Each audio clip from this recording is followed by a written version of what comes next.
thank you for your timelessness.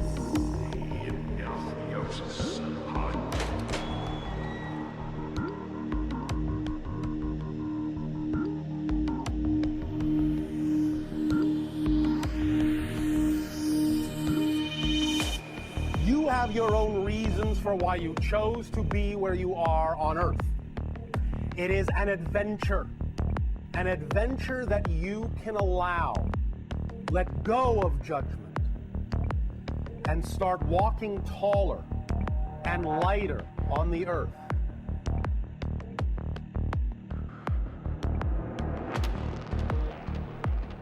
Be your part of all that is in all the ways you wish to be. That's your birthright. It is your soul right.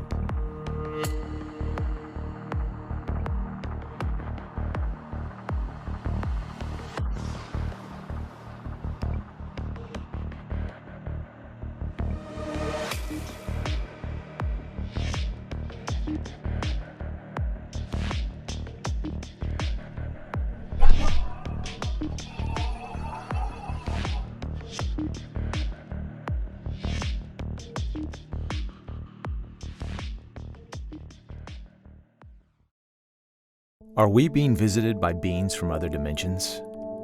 It feels like we've been asking this question since the beginning of time. I'm curious, how have these answers evolved through the ages? My name is Reuben Langdon, and in 2014 I started communicating with beings from other dimensions.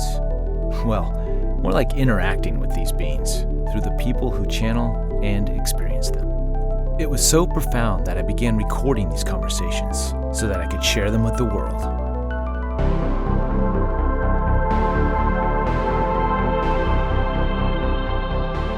If you could interview an extra-dimensional being, what kind of questions would you ask?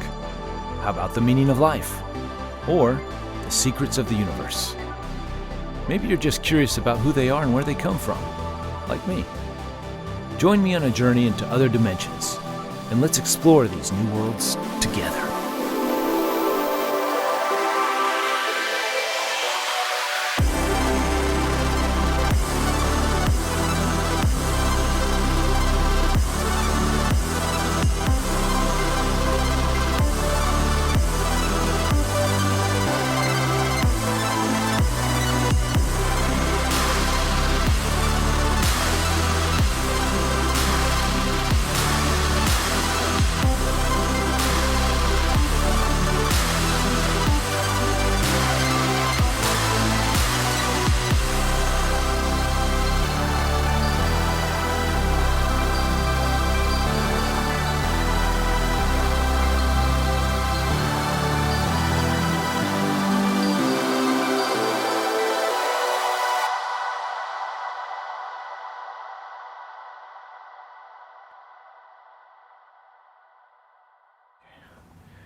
All right, here we are.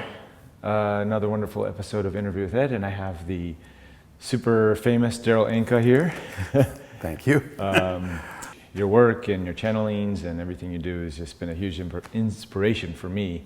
One of the big inspirations of the show. Thank you. So I'm finally glad to be sitting here with you. Thank you for doing it. It's a wonderful opportunity. I appreciate it. I've seen many interviews, and I think many people have seen your interviews of sort of your origin story and, Sure. and First Contact, your film. So we're going to kind of skim over a little bit of that stuff, Great. if that's okay. Let's do some new stuff. First off, through this show, I'm sort of formulating a library of different ET races. Mm-hmm. And we've touched on the Sasani a little bit, but just to hear it from you, maybe you could give us a little bit about that archetype and who they are, without going full into the story. But just Okay, yeah, briefly. they are considered a hybrid species between what are called the Greys and humans on Earth. In a sense, an artificial race, so to speak. Mm-hmm. Not that they're not biologically real, but they live on a world called Sasani in a parallel reality. And because they are genetically related to us, they have taken up the invitation to open contact with us through the dialogues in the channeling. It's the first step that they usually take with a civilization to initiate contact. Bashar himself, which is the name we use for the entity, is himself a first contact specialist. And so the idea is that in delivering information to us through the channeling and in other ways, he's allowing us the opportunity to see if we want to absorb and apply that information in our lives, which would make a difference in our frequency, our energy, and make us more compatible with their civilization in order for face-to-face physical open contact to eventually occur. So they see this as simply communicating with another aspect of their own family, since they are related to us genetically. They're helping us to decide what kind of a world we really prefer to have.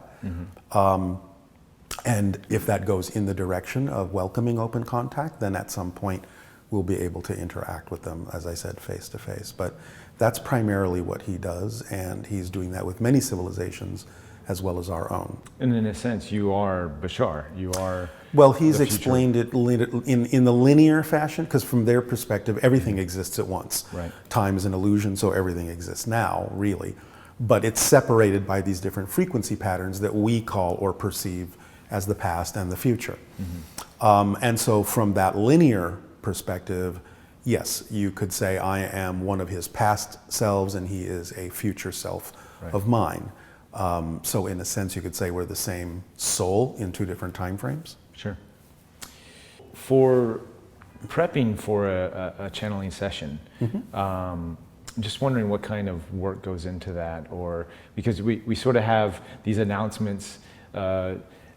Darryl Bashar will be at a certain location, in Los Angeles or San certain Francisco. topics. And then sometimes, usually we get the dates first, and then later the topic sort of comes in. How does that work? How does the topic? Bashar will download the basic topic title. Okay. Whenever he's ready to do so. I never really know. It'll just sort of be there suddenly, and I'll just get, okay, these are the titles, and here's the basic concept. But I won't have a clue what he's going to say about any of that until he actually channels it through. So the preparation is really nothing more than, here's the subject I'm going to talk about. This is the basic concept. When people show up, I'll talk about it.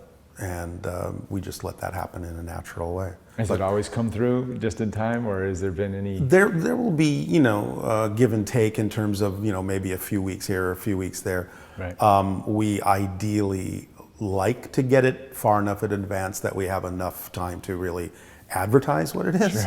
Sure. But again, we have to trust his timing with it. And sometimes it'll come about 3 months before. Sometimes it'll come literally a few weeks before. Right. We never know exactly why it comes when it comes.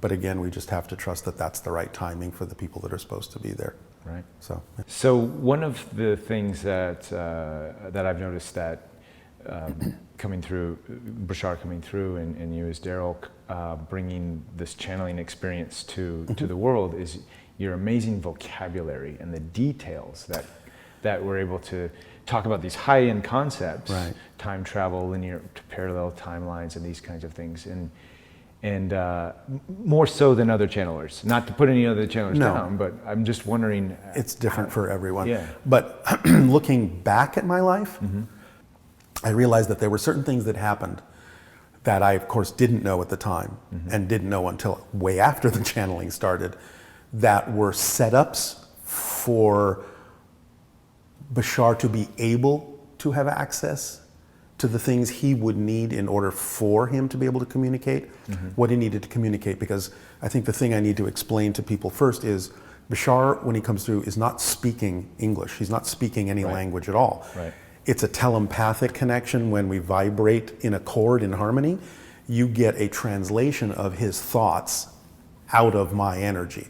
And it just simply automatically accesses the words that are in my vocabulary to explain the concepts that he just sends in one flash. And then it just slowly unspools in our language. But the entire answer is there at once. The entire information is there at once. But looking back at my life, there are certain things that happen that obviously were preparation for the ability to do this and for the ability to give him the best vocabulary he could access. Because my parents were telling me that basically when I was 1.5 years old, I was reading books. You know, I wasn't looking at pictures. I would year sit and a on the half. couch in a year and a half and read magazines and books. So I picked up a vocabulary very early on. English has always been, I don't know, it's always just been, it felt natural to me. It was one of the classes in school that I always excelled in without even trying. It was just like I just got how things were supposed to go. Punctuation, everything. It just seemed like, of course, it's got to be that way. There has to be a comma here. That's the word you use. You know, and of course that's also led into partially a writing career in film and books, but I realized that it also services his ability to be able to draw from the vocabulary that's in my mind, even though I don't have everything that I might be able to have, you know, because I you know, haven't read like deep math books or things like that, but you know, some physics for terminologies and things. But at least it's enough for him to be able to draw from and explain concepts in the best way that it is possible for him to explain it in our language without actually going into mathematical equations and things like that. So yeah, a lot of people ask, this is, you know, for some of the channeler naysayers out there, they're like, well, why don't they just give us the formula to you know, for free energy, or give us the formula for well, he has. That's the thing. Now he's giving it to us in pieces, because he understands that the topics and the way that they understand that science is something we have to learn in stages. Otherwise, it's like handing a kid an atomic bomb. You know, you have to learn how this works, and you have to do the simple experiments that he suggests to demonstrate the concept. Once you have that, then he usually gives people more. So he is doing that, but he's also doing it cautiously, because he knows that we have a tendency to take information and use it in negative ways. Or just if we just don't understand it clearly, then you know, it could just be detrimental in some way. So he wants to make sure people have a full understanding of each step that he gives them before he gives them more information. But he is actually doing that. Yeah, I've seen in some of the audiences, and I'm guessing privately too, some scientists. Yes, even more so privately, because in a public setting, it's not always appropriate for all of those people to be sitting there listening to something that is really only for one or two people. So he might give a hint in public, but those people who are interested usually book a private session. And we actually did one recently with a group of scientists. And they always seem very happy with what they get. So, and they come back often. They're, you know, it's like, okay, we're at this point in the technology now. We've created what you said, and we've got this effect. Now, what do we do? And he'll usually guide them further. But that usually happens in a private session. How do you feel about that? How do you feel this? I mean, you literally are assisting in the technological development of, you know. I know. I mean, it's cool. It's cool. It's fun. I don't even myself always understand what it is they're asking him. So I don't know that I have a full appreciation of what he's giving them or what they're attempting to do. But it's a lot of fun. And I'm certainly fascinated by some of Bashar's technology. That was the first example I had, in fact, of how the channeling actually works in terms of the delivery of information and how it translates into language. Because early on, one of the things I was fascinated about was understanding, how do your ships travel from star to star so quickly? And the information, the answer was there in a flash. It took me 3 hours to write it out. Wow. So it demonstrates not only principles I've never heard of before, but it also demonstrates the compact way in which the information is telepathically delivered, and demonstrates how it needs time to, like I said, sort of unspool in my brain as a translation device into our language. And you, having such a great command of the language, are able to translate it, in my opinion, very clearly and understandably. Oh, thank you. I think many others. Well, that's the thing I really appreciate about the way Bashar delivers the information, is he understands, because they themselves are still somewhat physical in their reality. He understands we're physical. He understands the information has to be translated in a way that we use it as physical people. So that's what I like, is that he takes all of these metaphysical concepts, which are fine in and of themselves, but I find that a lot of people don't really understand how does this metaphysical concept apply in our physical reality? How do I use it, Right. to my advantage? And that's what he does. He acts as a go-between between the concept and how it can be practically and pragmatically applied in physical reality by giving us what is, for all intents and purposes, an instruction manual. Do this, A, B, C, D, E, F, G, you get the effect. This is how these metaphysical concepts translate into your physical world and how you get an effect by applying them in this way. Yeah. So he's literally giving us a toolkit of metaphysical concepts brought down to earth Right. in ways that we can just go, okay, do this, there's the effect. Right. And that's what I really appreciate about the way he delivers information. One of the things that Bashar has explained about things like telepathy is, our standard outdated definition, old world definition of telepathy is, oh, I'm reading someone's mind. Well, Bashar says, okay, that's a description of what the effect feels like, but that's not a description of what's mechanically actually happening. You go to a certain brainwave frequency or energy frequency in general that mirrors or matches or harmonizes with the other person's frequency. And when you harmonize, you're on the same wavelength essentially, and you're having the same thoughts at the same time, because that's what that frequency level represents. So you're not actually reading the other person's mind, you're reading your own mind that's having the same thoughts as the other person. That's a mechanical description of how telepathy works, even though the experience makes it appear as if you're reading someone else's mind.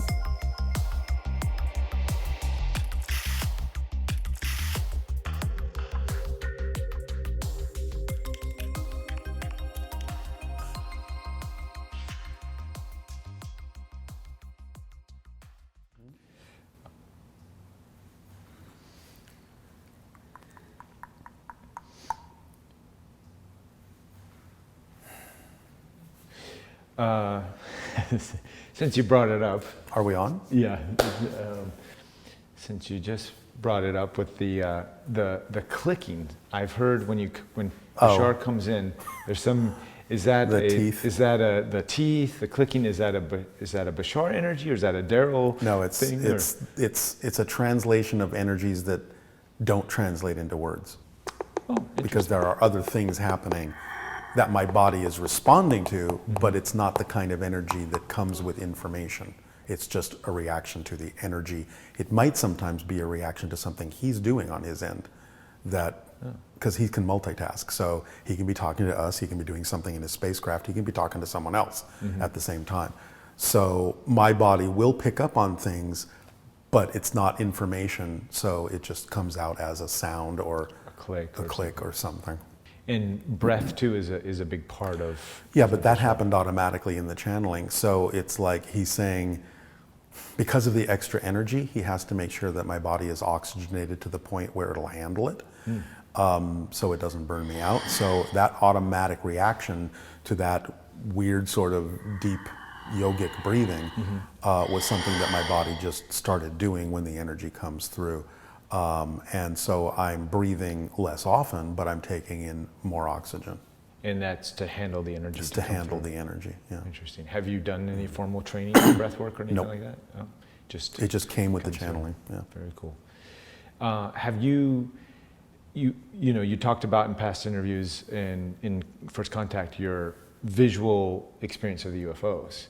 Have you had any physical or strange bumps in the night from actual Bashar coming in the room or anything like that, or being out in the desert? Not Bashar. I had one experience in, I believe it was Boulder, Colorado, where I had been channeling, and I was staying in the guest room of this family that happened to have these 3 sisters.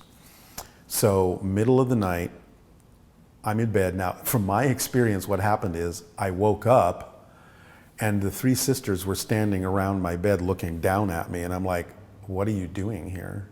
3. And then I woke up. Oh. It seemed very real. They were really standing, somebody was standing there.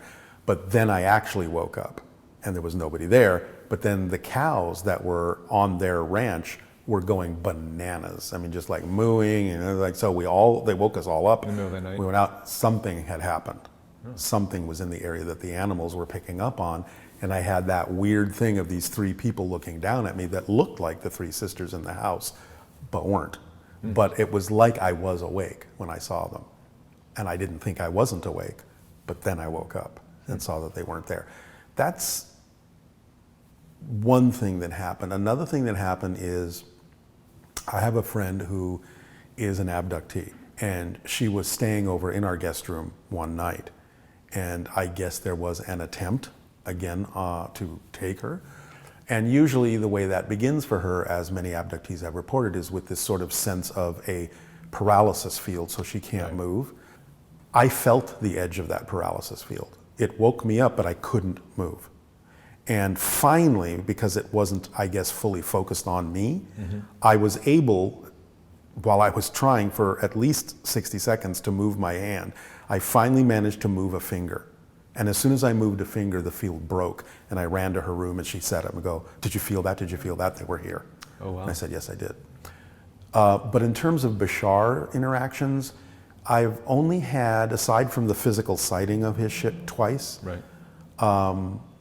I've only had dream encounters and conversations with him that are, again, unusual in that it's literally like I'm talking to you now. There's nothing else that happens in the dream. We are talking, or he shows me something, like the time which we put in the movie where I wanted to know, well, what happens if I do meet you face to face? Right. And in the dream, I saw the ship land, I saw him get out, I saw him walk toward me. And when he was about 20 feet away, I lost my identity and saw my body through his eyes, and my body jerked back. And he said, "That's why. You're not ready yet vibrationally to be able to handle the Whoa. Like that. There we go. See what happens? Interesting. All right. We're not ready for you. He likes to give physical examples. I'm gonna. this way. It's like it just fell off, even though it was clipped to my Yeah, that's what I mean. I was like, it was clipped to your belt. How did it get off of your? These are the weird things that happen. Little cupcake. Oh, did you need to change this, or did you do it? No, I did. I turned it. I think I turned it back. I think you just turn it on and off. Yeah. Off and I on. think Yeah. that's it. It just has to. yeah, it's rocking. It just has to start over again. I don't know anything about you. All right. Say when, Steve. Wednesday. So I've had dream conversations with him that are similar to like what I'm talking to you right now, Right. where that's all that's happening, or he's showing me something. Like the time I wanted to understand what it was like, or what it would be like to actually meet him face to face. And so in the dream encounter, he showed me by landing his ship and walking toward me. And when he was about 20 feet away, I lost my identity and saw my body through his eyes, and then my body backed away. And he said, "See, that's what happens because our energy is so overwhelming. Right. It would actually just kind of like overwhelm your energy, and you'd lose your identity in me, especially because we're connected in that way." And that also was a lesson in terms of why they don't physically land yet. There may be some extraterrestrial beings that are of a vibration that we can handle, but they operate on a very high frequency. And so we're nowhere near that level yet. And they're basically saying, no matter how much we may want the contact, there are parts of us that are compartmentalized, and exposure to their energy forces those things to the surface within us that we may not be ready to integrate within ourselves. And so the fear we might feel is actually the fear of things we ourselves contain, not a fear of them directly. Yeah. But there's also an aspect that activates that sort of survival fight or flight mechanism in our body as well, because we see them as alien and sense them as something that's foreign. And so we have that fear reaction of something that might even feel predatory to us, even though it's not. So they're waiting until the information can be used to upgrade our energy so we become more vibrationally compatible, and that's when open contact will eventually occur. But yeah, I've had about 4 or 5 dream encounters with him. I've seen the ships physically, but I haven't interacted with him physically. I actually, just something quickly to share, I had when there was a session here in LA a few months back, and Bashar was interacting with a gentleman, and he's kind of saying, "I'm ready for contact. I'm ready for contact." I know what you're talking about. You know what I'm talking about? I do. So during that moment, Bashar is like describing these mountain lions, and he kept pushing, and then Bashar was trying to explain it. Right. And during that moment, I was having I started shaking. I was having maybe potentially, I guess I term it, remembering of potential contact experiences, because I don't have any like actual memories. Right.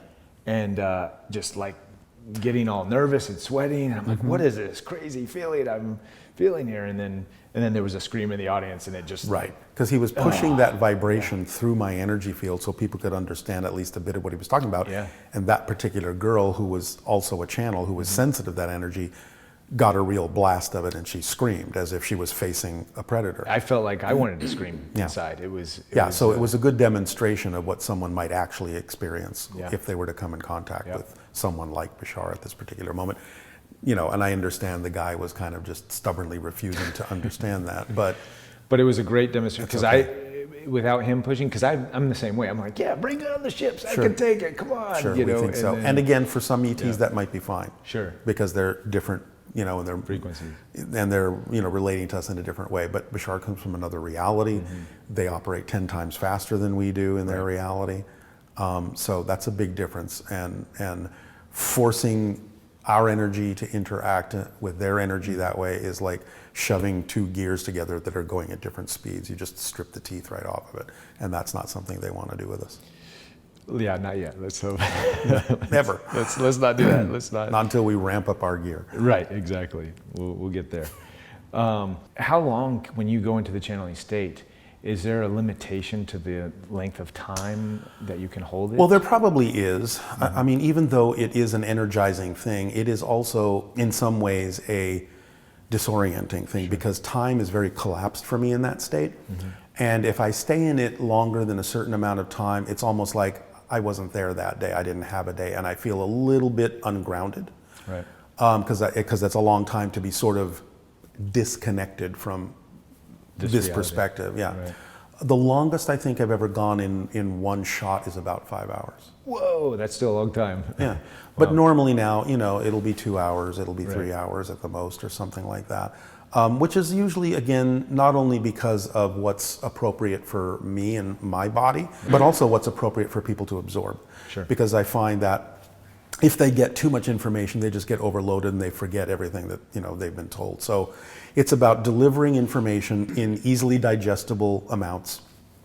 Let people process that, let people start to apply it and make it their own, and then they're ready for more stuff. But yeah, you know, there's a balance point, because Bashar realizes, you know, I have to live my own life too. Right. And I have to be here. You Darryl, not Bashar, living his own life. No, well, he lives his own life, however he does that. Right. But yeah, me, Darryl, I have to live my own life in parallel, because I get to follow my own passions aside from the channeling as well. So, what are some of those passions? Well, I'm a filmmaker, writer. I love directing. I love writing. So, you know, I'm working now on our third film out of our production company. I've also now close to finishing the second book in a sci-fi series that I'm writing.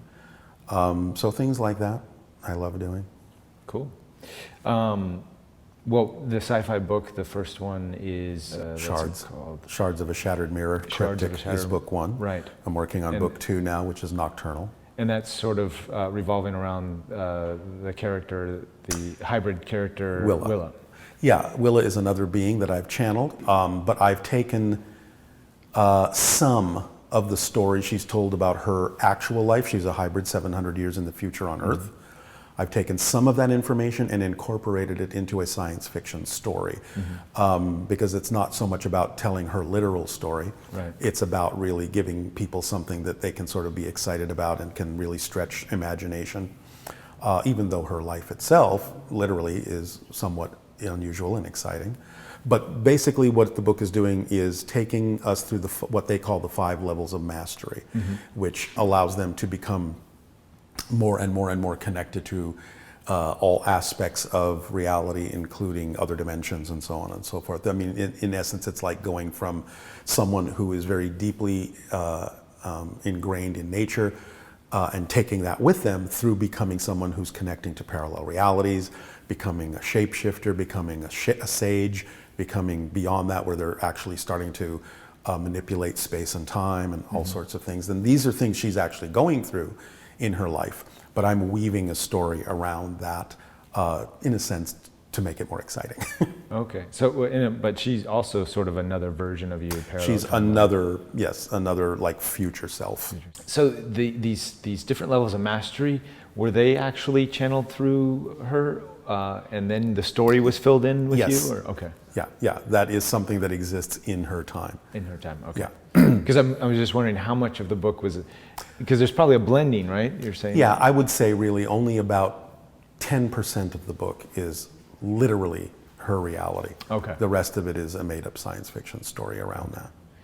I'm wondering how many people in the Bashar world or people following this stuff actually are taking it as a story and not taking Well, it. I've announced that Yeah. it's not fully real and Right. given them the same kind of percentage. Very but good. hopefully they enjoy it anyway. Yes, it is fun. It's Good. And I just took my first trip to Ireland actually Great. a couple weeks ago. Yeah. And that's sort of some of the, well, at least when she comes through, there's a lot of Ireland energy, or Well, that's where she lives. oh, okay, Yeah. okay, right, okay, that's what I That's thought. why. But even in early years and still now, sometimes we hear Bashar sort of with this Irish. The accent is an unusual thing that happens in a lot of channelings. A little secret day to you this day of your time. How are you all? All right, thank you. For now, allow us a moment to help make adjustments in the vibrational connections that we utilize with respect to the channel so that we can help facilitate Willa's connection so that she may communicate with you.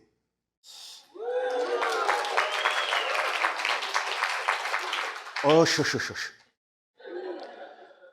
Now then, allow us an opportunity to begin to explain the ideas that we would like to share with you today about the first level of mastery. The only thing I can explain it as is, well, two things. Sometimes the way the energy comes through in bringing the concept, it stresses things in a certain way energetically that translate in my brain in a way that comes out sounding like an accent. Right. The other thing is that because they are, as entities, to my mind, at least some part of my mind, foreign, Right. they also, my brain also kind of has to add some inflection to it that comes out as an accent to make it make sense out of how they feel in order to let them come through fully. So I just noticed that that's just what naturally happens in order to not block it from coming through in the way that it needs to come through. In some cases, it just seems like it has to come through with that emphasis or that accent in order for it to be representative of what they're saying in real time or what they're thinking in real time. It's an unusual phenomenon. But again, as with Willa, it literally is her accent. Right. So, but again, synchronistically, half of my background is Arabic. Bashar is an Arabic word. I don't speak Arabic, but that was the word that was there. And I was only told much later that the word simply means messenger, which is exactly what he's doing. Right. So it's appropriate. But the other side of me is Irish. My mother was Irish. Oh, okay. So again, there's these weird synchronicities of the name we use for him being an Arabic word and a connection to another future self that is actually in Ireland. So, it just all seems to work together. Very cool.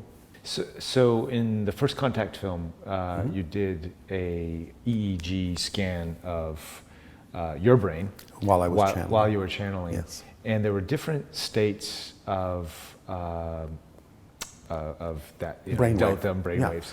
Yeah. Can you describe a little bit about what those different states are? I mean, that's what we were really excited about doing that because it's really not so much about trying to prove that Bashar is real, because I can't do that. Right. What we did demonstrate scientifically, I think probably for the first time that I'm aware of, is that the channeling state is a true altered state. And so the EEG readouts were definitely demonstrating that a lot of unusual things are going on in the brain when people are in a channeling state. And channeling is a natural thing all of us do. Right. Whenever anyone is truly following their passion, they're not experiencing the passage of time, you're probably in a channeling state, which is, as we discovered in the EEG test, between 40 and 100 cycles per second in the brain, which is a state called gamma. And in that state, some unusual things are happening. One of the most unusual we found was, and this takes a little bit of a explanation. When people are growing up and their brain starts absorbing information, it goes to a certain frequency point and it generally stops. And that's called the set point in the brain. And what that means is your brain is kind of like taking snapshots of reality at a certain rate. Now, mine in general was 9 hertz, 9 frames per second, which is a typical amount of, rate of absorption. That set point is, according to our science and everything we know about brain science up to this point, is not supposed to change over the course of your lifetime. And certainly, if it ever did change, it would have to take place over a long period of time or be instigated by some sort of brain trauma or some major thing that would happen to the brain to change that set point. Right. But what we discovered is that when I go into the channeling state, it changes in seconds and goes from 9 to 10 to 11 to wherever it needs to go to represent whatever it is he's either doing in terms of sending information through or listening to the information someone else is asking him about. And it actually goes higher when he's listening than it does when he's talking. Oh, interesting. And so one of the things the technician Right. took from that was that there is a higher focus, a higher concentration of attention given to when he is actually listening to someone talk, because he's assessing all of the things that are going on in that statement in terms of their emotional level, in terms of the real intention behind asking the question, and many other aspects. So there was that. One other unusual thing was there is a portion of everyone's brain that is responsible for processing your personality so that you can express yourself as the person you are. During the channeling state, that portion of the brain shuts off completely. Oh. So who's talking? Right. So your personality's gone. My personality is gone during that state. And there are many other things that are happening, including a very heightened sense of connectivity. See, a lot of people think it's actually a trance state. It's not a trance state. Right. It's a state of heightened connection. So that more associations are being made, more connections are being made faster. And so there is a higher rate of processing information, organizing information, and delivering information from a very, very precise high level frequency. So many different things we were able to demonstrate are happening in the channeling state that are highly unusual. Is this something you're going to continue to research a bit Yeah, more? we will. Further? We'll look for other ways to get that data. Nice. As well. Yeah, looking forward to validating this special. Yeah, well, again, as a state of being is what we're trying to show, and again, that everyone has the ability to do this, because if they can simply allow themselves to get into that state, it brings on a lot more creativity, a different perspective of things from a higher level, and it's very conducive to problem solving in a lot of different ways. Have you heard of the book Stealing Fire by I've Stephen heard the Cotton? name of the book. I don't remember what it's about. They actually do a really good job of going into different altered states, Okay. with plant medicines or indigenous Right, culture, trance, even channeling, and they call it flow states. So Yeah. find your flow state, Right. and how Navy SEALs and Silicon Valley and all these people are really trying to get into these flow states Exactly. for increased production or of Right, access to inspiration, inspiration. new ideas, new perspectives, yeah. and even in sports, Absolutely. greater athletic ability. Yeah, it's the same thing as being in the zone. in the zone, right? So to speak. It's the same state. Very cool. So you were just saying that Bashar has this, or more information, it seems, is going through in the listening state, or the waves, I should say. More attention, More attention. yeah, is being focused on listening than speaking. there's often, and I've always sort of wondered this in a lot of the sessions, certain people ask certain questions. Some of them, there's a lot of repetitivity in the repetitiveness in the questions as well, because there's new people who are just getting onto the information. But, to Bashar, it's never a repeat. Well, that's what I mean. I've seen cases where Bashar is sort of quick to like boop boop boop, follow the formula, get out of here, and then I've seen some cases where Bashar's been very patient. Yeah, his basic criteria is if he senses you're needing a lot of explanation, you're really kind of not familiar, he'll take his time. If he senses you're about this close to getting it and crossing that threshold, he'll just say, look, this is all you need. Right. Bum, bum, bum, done. So just do it that way, and there's no reason for you to take more time, unless you really want to, but you don't have to. You're close enough that you can just get pushed right over that threshold, if that's your choice. So he will indicate that by the amount or lack thereof of information he may deliver to someone. Plus, there are sometimes also other reasons for the way he delivers information to people. Again, sometimes he can only give a person so much because more would interfere with their process at that moment, whereas he might be able to give them more later when they have arrived at another point in their process. Also, sometimes the information he would give to a person privately is not appropriate to give to them publicly. I see. So he's sensing all of that. And he also does this thing that he's explained. This is part of what the first contact specialists do. Because they know there's a probability that they could inappropriately intervene in a person's process, which they will never do, they actually impose blockages on themselves when they come through a channel, so that if there is information they're not supposed to tell them that would harm their process, then they simply won't know or have access to that information. When they detach, they might know it all. Right. But when they come through the process, they have this imposed framework or blockage on the knowledge they have access to ensure that they do not interrupt a person's process that's important for them to go through. Yeah, because there's many times when there's a mouthful of information just spilling out of all this detail, and there's other times like, that's it. Can't say that right now. Yeah, so just it's really not appropriate right now. Wondering, or you don't need it right now. And there's a lot of sarcasm in there too. In some cases, there's a lot of humor. A lot of humor. Okay, humor, sarcasm.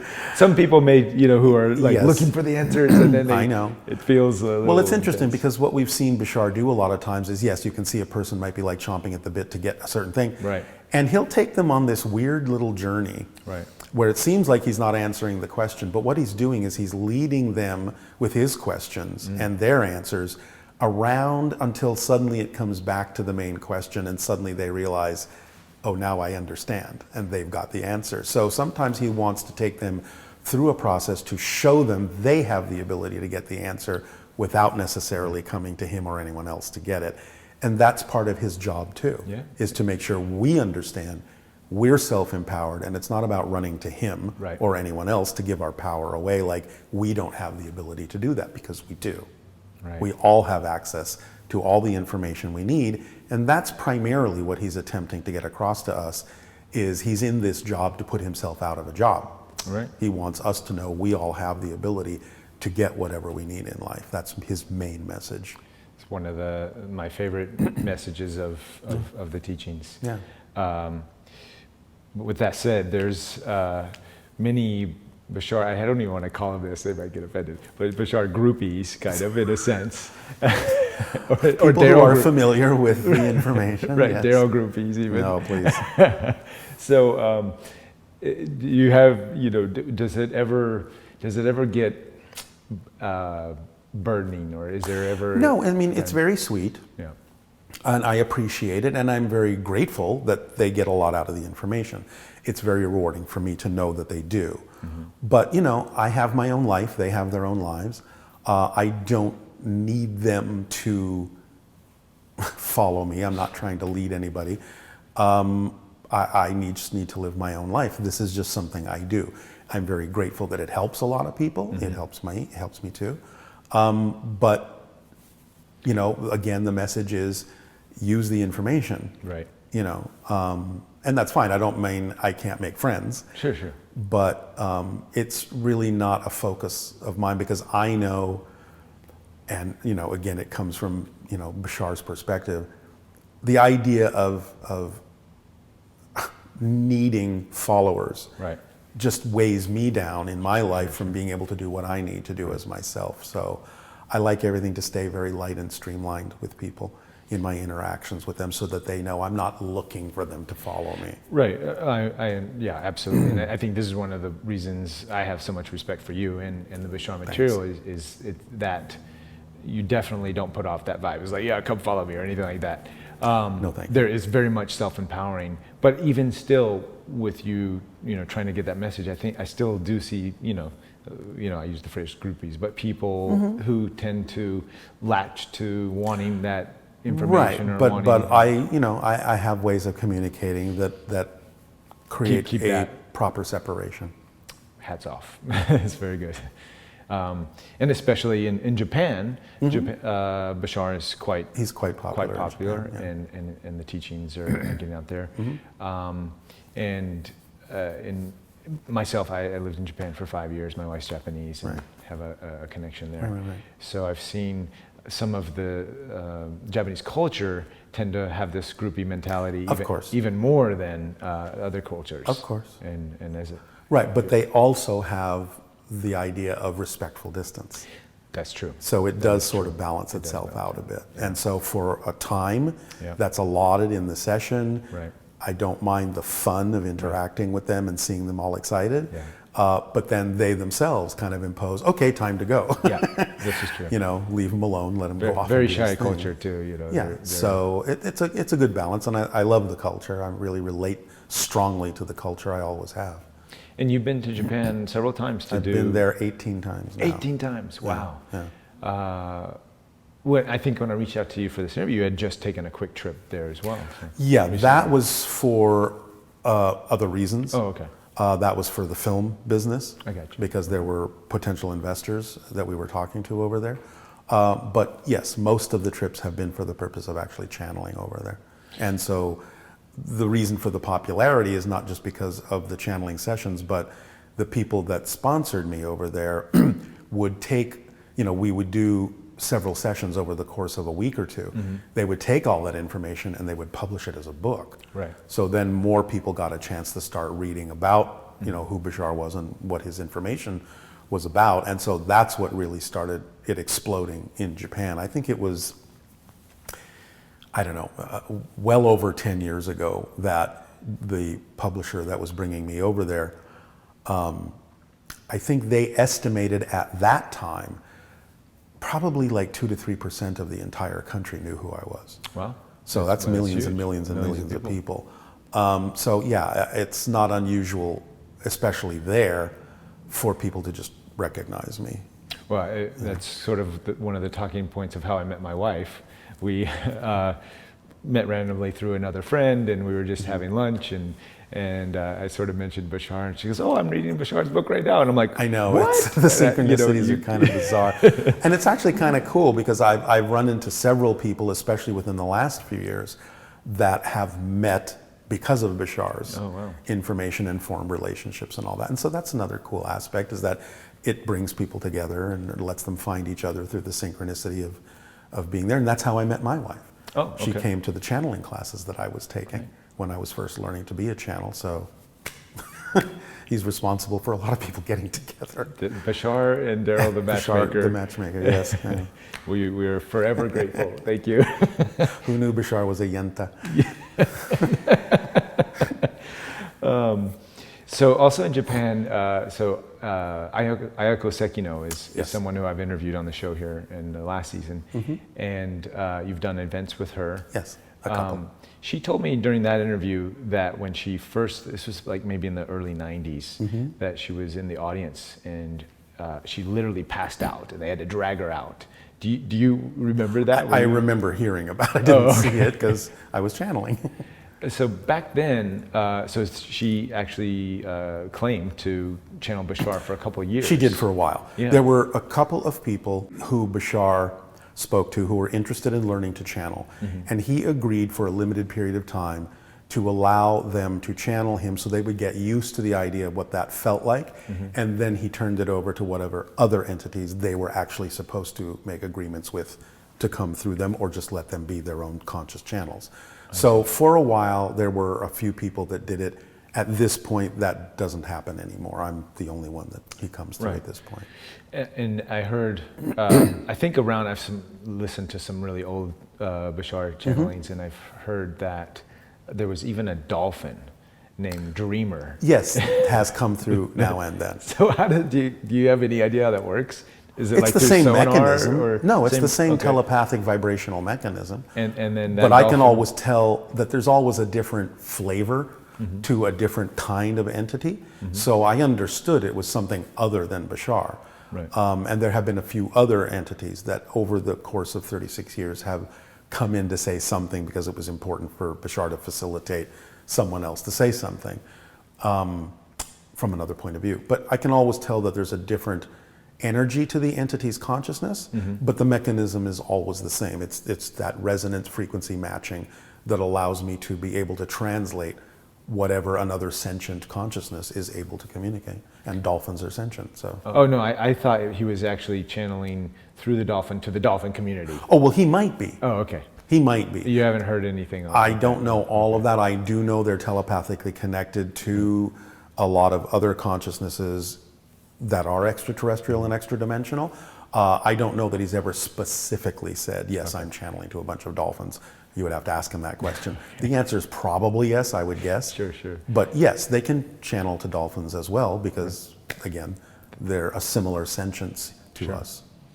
So going back to channeling these other entities, when you're in the channeling state, channeling Bashar, are you able to recognize when these other energies come through, like Willow? That's what I was saying. Okay, I can right. always tell the difference because they have completely different energy, completely different flavor to them, or a sense to them.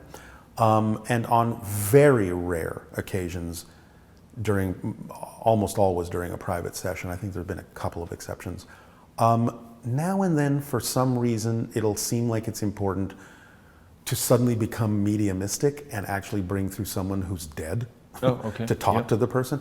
But that's really rare for me because I'm not really that kind of a channel or a medium.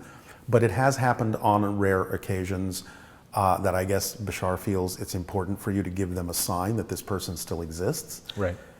This actually just happened recently. Oh, wow. But not with a dead person, with a spirit of someone who was potentially about to become someone's baby, to be born to them.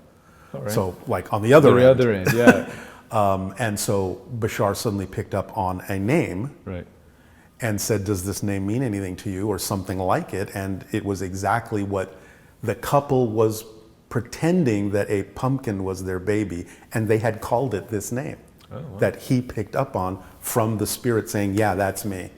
So those kinds of things are rare, but when they happen, it's kind of interesting and astonishing, because a person that is what we consider a person in spirit has a very different feeling from Bashar. Sure. They feel a little bit more lighter. They feel a little bit more familiar, like we feel, people feel. And because that happens now and then, it sort of increases the sense of, and I know this is not exactly the best word, but it sort of increases the sense of alienness that Bashar brings with him, because he really is an extraterrestrial being from another reality. And so by getting that comparison of something that is a spirit from our realm and an extra-dimensional or extraterrestrial from another realm, you really can start to really feel a vast difference in the sensing of their consciousness. They all have a different feeling. Right.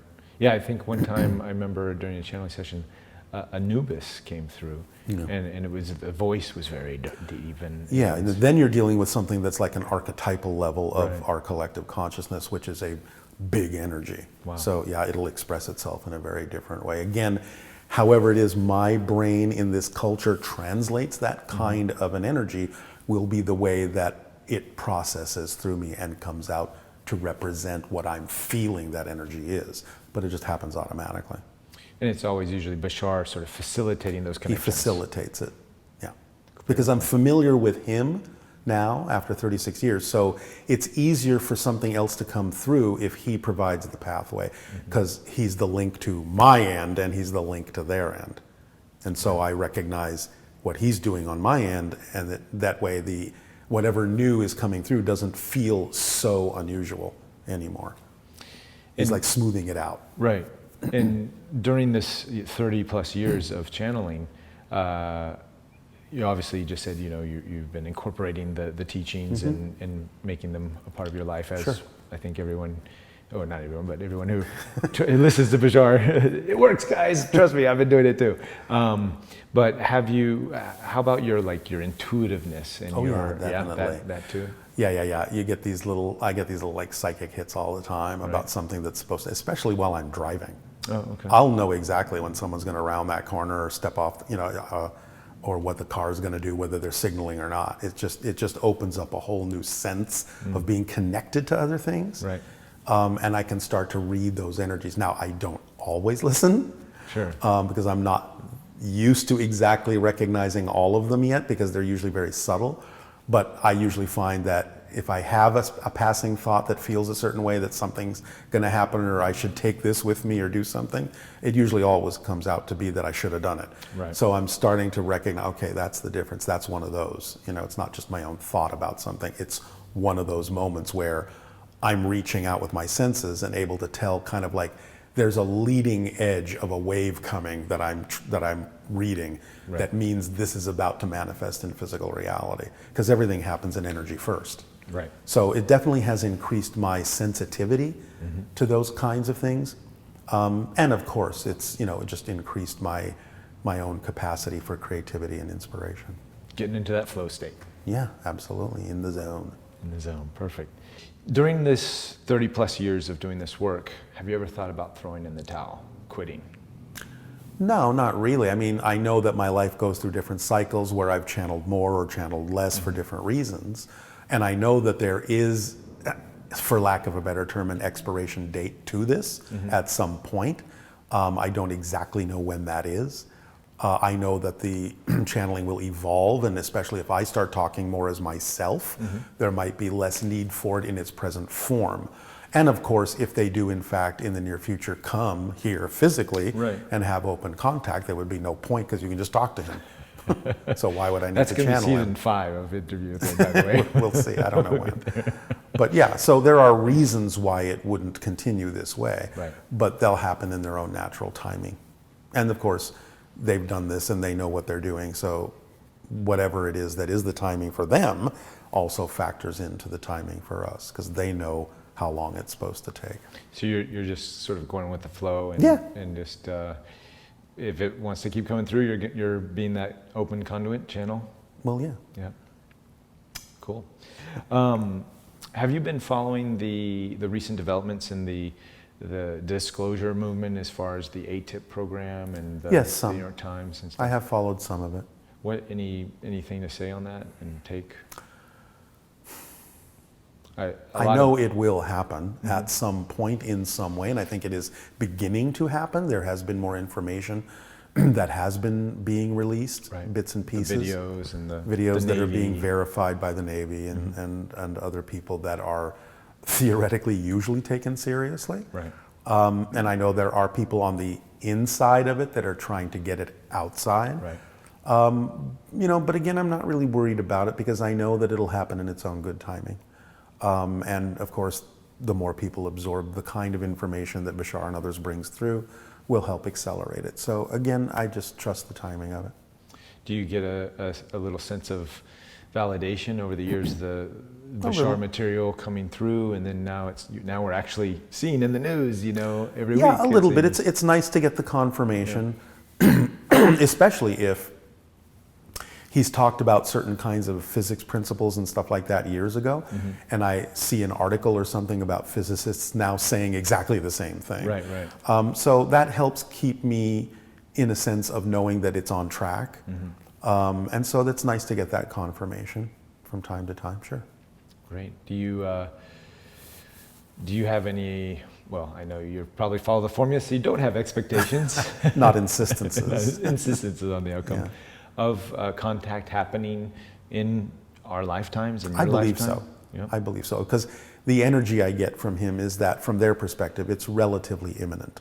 Right. Now, what imminent means to him and what it means to us, we can be a little impatient about it. It's like, Sure. what should happen next year? But yes, I think within our lifetimes is a reasonable assumption that it will appear. Perfect. And finally, I don't know if we've kind of already answered this, but if you have any other words to say, who is Darryl Anka?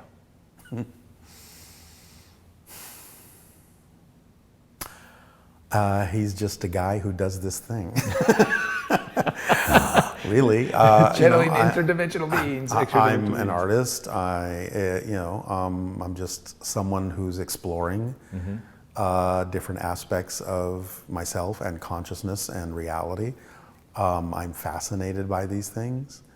And this is just what happened. It's that old sort of chestnut of the basic form of a story in a film. An ordinary person who an extraordinary thing happened to. And so I've just gone with it because I understand that that's just my life unfolding. And that's who I am. Well, we're glad you're here. We're glad you're grounding this information in. You seem very grounded. You know, like an everyday guy that I can, go have a hamburger with, or vegan burger, Impossible Burger or something, right? Yes, or a beer. Or a beer, I was gonna say a beer. And yeah, appreciate everything you're doing in this community.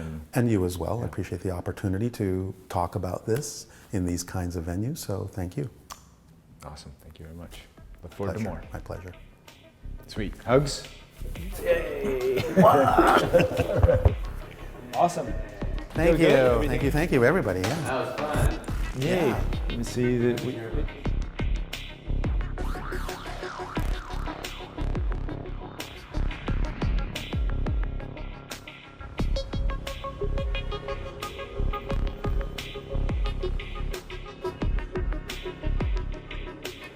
Everything is one thing. You, us, everything within existence are reflections of one intelligence, one existence, one self-awareness. The idea, therefore, is that once you have this sense of self, by creating a sense of an other than self, you instantly develop and expand into the idea of the structure of existence, the nature of existence, then can perpetuate everything you experience from that point forward as reflections of all that is. This leads to the idea of the five, what we have called the 5 laws, which are as follows. You exist. There is nothing you can do to change that. Everything is here and now. There is nothing you can do to change that. The one is all, the all are one, as we have said. There is nothing you can do to change that. What you put out is what you get back. There is nothing you can do to change that. And the 5th law is everything changes except the laws. There is nothing you can do to change that. Everything is here and now, which means that space and time, distance are illusions, your illusions. Time is a side effect of your consciousness shifting through billions of different parallel versions of reality every single second. Your fundamental, essential vibrational signature frequency is already attracting every single thing that is relevant for you that you truly need in life.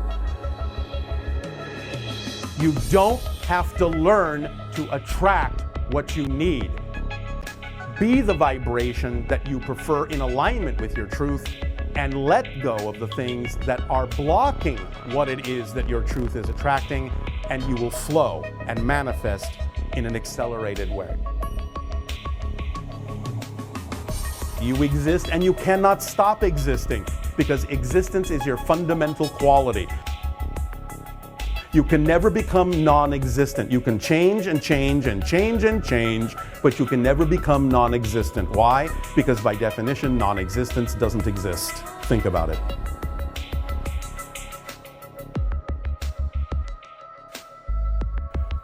We extend to you our deep appreciation in allowing us this transmission and sharing with you we thank you and bid you all a fond and exciting good day.